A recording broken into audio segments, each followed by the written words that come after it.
essenciais. A Michelle é psicóloga, psicanalista, analista junguiana em formação pelo Instituto Junguiano do Rio Grande do Sul, membro do Departamento de Espiritualidade do IJRS, do Departamento de Psiquiatria e Espiritualidade da APRS e do Departamento de Saúde Mental da AMERCS. Uma boa tarde a todos. Eu sigo falando então sobre transferência. Por alguma razão esse tema está permeando a nossa turma da formação, né? E então, atualmente, com um século de observação dos sucessos, insucessos, impasses no processo analítico, nós já conhecemos um pouquinho mais sobre esses dois sistemas psíquicos em interação na análise. O Jung, o Freud, o Breuer, os pioneiros da psicanálise, eles adentravam na época, pela primeira vez, a relação mais íntima entre duas pessoas já vista pela humanidade. Eles não tinham precedentes, não tinham base teórica, tiveram que se lançar no seu próprio mundo interior e no de seus pacientes, assim tendo que encontrar um modo de se confrontar com esse material, de se reconciliar com isso e lidar com essas forças brutas, psíquicas, que até então só eram confrontadas por aqueles que perderam a razão, que se perderam na loucura. Então, as exigências psíquicas que as psiques desses primeiros homens e mulheres tiveram foram muito grandes. Eu estudei, dentre os autores que eu estudei para escrever esse artigo, tem um que se chama Goodhart, que diz algumas coisas bastante interessantes que eu quero compartilhar com vocês. Primeiro, ele começa dizendo assim que hoje é um pouco mais fácil a gente entender o caos emocional sofrido pelo Breuer quando ele atendeu Ana O, e começou a entender a importância da cura pela palavra, porque ali aconteceu um envolvimento erótico inconsciente.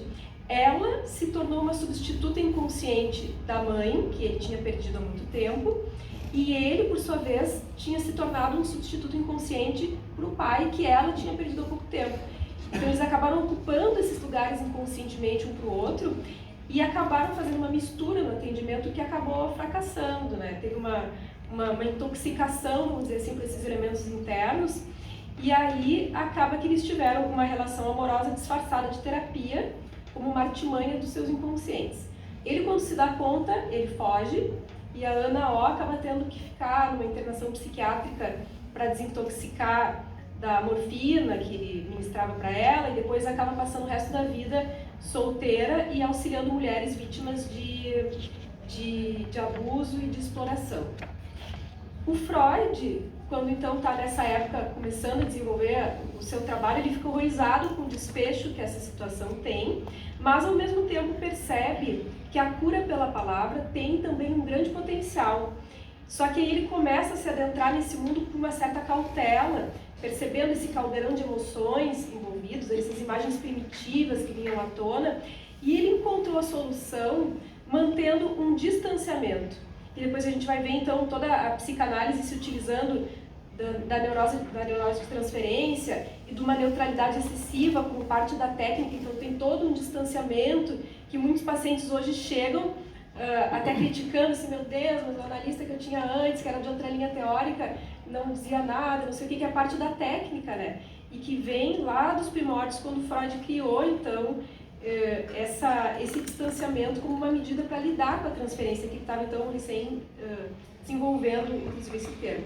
Ele entende que esses elementos que vinham em análise tinham mais a ver com vivências que aqueles pacientes tiveram na infância. E aí ele acaba fazendo um entendimento de que aquilo são falsas conexões, né, no conceito de transferência do Freud lá atrás, que essas coisas eram ligadas às figuras primárias da infância do paciente. Ele passa a entender então que tinha ali um romance familiar não resolvido e que vinha então para análise. O Goodhart, que é esse autor que eu estou falando para vocês, ele diz que isso se trata muito, pelo menos em parte, de uma intelectualização defensiva, no caso do Freud, que impedia ele de ver a sua própria contribuição nesses processos interacionais com seus pacientes. Ele próprio, de uma certa maneira, estimulava algumas coisas que ocorriam ali sem se dar conta. Então, em parte, aquele conceito de transferência era uma negação defensiva e uma força repressora contrária a plena percepção da sua interação com os pacientes. Nesse universo todo, chega o Jung com as suas questões também, os seus conflitos, sem ter essa experiência com o Breuer, mas por outro lado tendo toda uma determinação de provar a existência de uma dimensão espiritual da psique, e ele cria os seus conceitos brilhantes da psique autônoma, do inconsciente coletivo. E esse autor que eu estou falando para vocês vai dizer que, em parte, também o Jung acaba fazendo um construto intelectualizado que nega e reprime as suas próprias contribuições inconscientes nessas realidades interacionais mútuas. Ele vai dizer assim que o Freud colocou a experiência do paciente num outro lugar que não a interação, e que era num romance familiar, e que o Jung coloca num romance mitológico. De uma certa maneira, ambos se eximiram de poder reconhecer a sua responsabilidade nessa contribuição dos campos interacionais intrapsíquicos. E aí esse autor fala do mito do observador, intérprete, inocente, com o analista sendo apenas um observador que não estaria implicado nesse processo todo. E que hoje, com um pouco mais assim, de trajetória teórica, de estudos clínicos e tendo todos esses pioneiros como base, a gente pode ter uma consciência analítica um pouco maior e não precisamos ficar presos nesse mito. E podemos começar a tolerar o fato de que os pacientes, inconscientemente, observam tudo que o analista diz e faz, né, o que tem por trás inconscientemente daquilo que o analista diz e faz. E que as atitudes do analista são atravessadas também por necessidades instintivas, arquetípicas e também defensivas. E que muitas vezes acabam atrapalhando o processo e a individuação do paciente. E mais que o próprio paciente tem um certo esforço inconsciente em trazer elementos que também vão auxiliar o analista. Tendo uma força inconsciente, também um desejo de auxiliar o analista nessas questões inconscientes que são detectadas por ele. É uma tentativa também de curar o seu analista. Antigamente, se entendia que o terapeuta seria mais são que o paciente. E hoje a gente sabe que pelo menos parte do inconsciente do paciente pode ser tranquilamente mais sã do que o analista, né? E que o paciente vai trazer comentários sãos acerca de atitudes menos equilibradas do analista. Né? Dentro dessa questão, considerando a interação e a reciprocidade presentes na relação dos parceiros analíticos, a gente vê o quanto nós somos parte integrante desse processo, quanto nós estamos expostos às influências transformadoras, e aí aquela frase que o Jung diz, né, das substâncias químicas que se alteram ao se combinarem. Então, de fato, nós estamos ali sofrendo todo um processo de transformação, bem conforme os colegas estavam falando também, com relação à questão transferencial, né?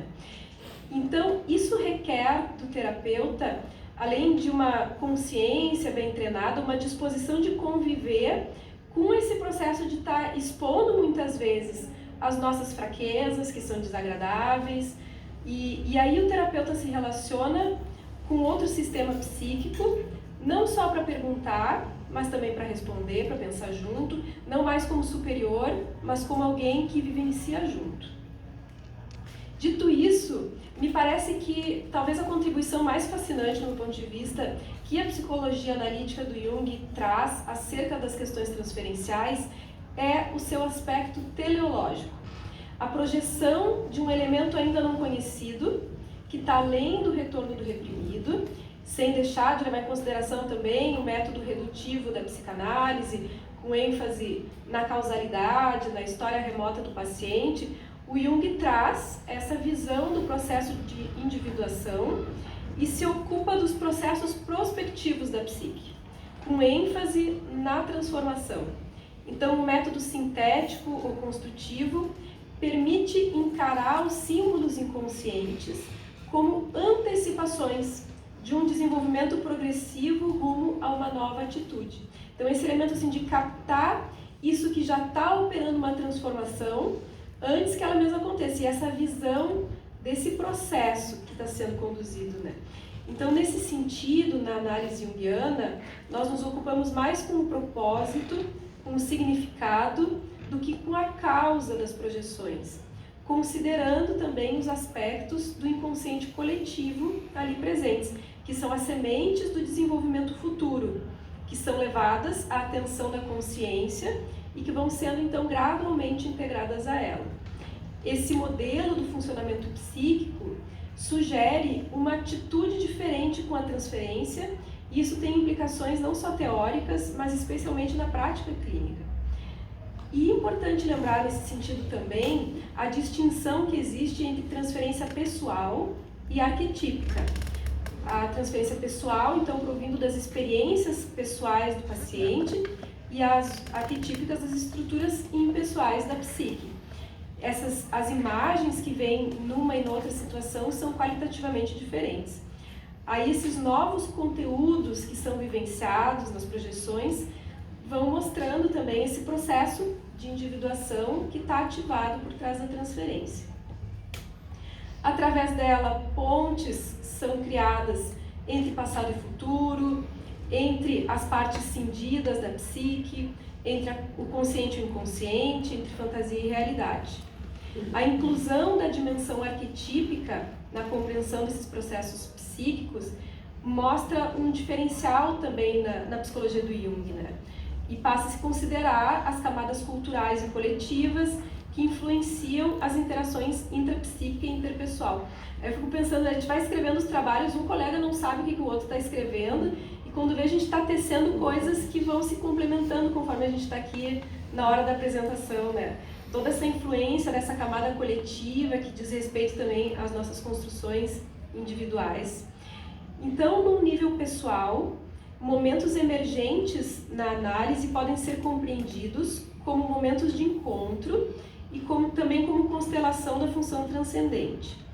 E aí a psicologia analítica oferece linguagem para a experiência luminosa, que vem à tona através desses momentos de interação e que transcendem as díades individuais, permitindo essas conexões com a psique coletiva. Nunca é demais lembrar, isso a Marluce falou agora, né, que a importância, e a Aline também, a importância da gente estar constantemente em análise, e aqui o Jacobi diz que para ser um analista é necessário ser relativamente equilibrado e capaz de lidar com a própria neurose. Ele diz assim que um médico sem a sua própria ferida não é um bom médico, porque ter sentido na pele a sua própria neurose e o caminho de superação dela é muito importante para se ter uma empatia verdadeira também com a situação do paciente. Então, justamente o que a Aline estava falando do gatinho, do cachorrinho, do bichinho de estimação, né? A gente precisa encontrar os caminhos para lidar com as nossas questões para poder... E o Jung dizia, né, que a gente conduz o nosso paciente até onde a gente próprio consegue ir, né? Então, a importância de poder estar sempre se trabalhando nesse sentido. E tem uma frase do Jung também que fala da importância da gente, para conhecer a psique humana, que não basta a psicologia experimental, mas que talvez fosse mais importante vagar pelo mundo com o coração aberto. E aí ele cita, né, nas prisões, nos hospitais, nas ruas, podendo viver as experiências de paixão, de ódio. Tudo isso vai trazendo também um conhecimento sobre a mente humana que vai nos permitir compreender melhor o outro, mais do que ler grandes livros, né? E aí a gente vai poder aprender também como tratar as dificuldades do outro. Mas fazer essa imersão com um pé dentro e o outro fora requer uma habilidade para que nós não acabemos usando os nossos pacientes para satisfazer as nossas necessidades pessoais, ou então projetando os nossos próprios medos. Então, por isso é importante também a gente poder suportar as nossas próprias necessidades frustradas ou os nossos desejos de poder, estando atentos à questão da contra-transferência. Uma das metas da análise é poder transformar a transferência numa relação eu-outro, podendo fazer um recolhimento gradual das projeções.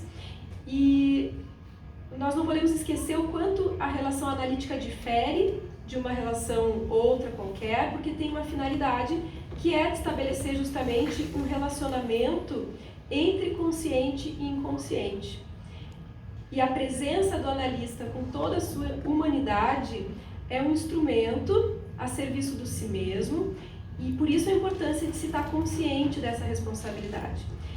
E por outro lado, quando predomina a transferência acima do relacionamento humano verdadeiro, a sua função simbólica pode ter permanecido imatura. E aí a gente vê assim, ou situações do analista ter uma neutralidade excessiva, meu Deus, o paciente não pode me ver em tal lugar, não sei o quê, ou então dando vazão excessiva também às próprias emoções e ocupando um espaço que é do paciente, né, mostra então essa questão ainda de uma imaturidade no processo. O encontro analítico, então, é um desafio e é uma oportunidade. O modo como os parceiros lidam com as suas interações emocionais tem um significado que se estende além das fronteiras de qualquer relacionamento em particular. O Jung diz que a individuação envolve um processo interno subjetivo de integração e outro também indispensável de relacionamento objetivo. E aí a gente vê também, né, se a transferência, mesmo sendo difícil de suportar muitas vezes, é importante tanto para o indivíduo, e aí um outro diferencial do Jung, não só para o indivíduo, mas também não só para o paciente, mas também para o terapeuta e também para a humanidade como um todo. Porque ele vai dizer que não é apenas trabalhando para esse paciente específico, mas também para si mesmo, para sua própria alma e contribuindo com relação à humanidade também. E por essa razão as questões da psicoterapia não são um assunto privado, mas tem uma grande responsabilidade com o todo no qual nós estamos inseridos. A transferência e a contratransferência se tratam de experiências que estão no encontro subjetivo único de dois si mesmos tentando se encontrar num caminho autêntico para construir sentido juntos. O analista, então, oferece ao seu paciente não só o seu conhecimento da dinâmica psíquica, mas também a si mesmo, como uma pessoa disposta a carregar as projeções e a processá-las dentro de si.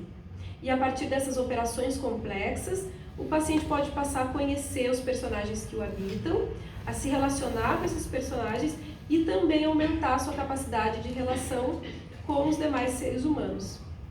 Muito obrigada.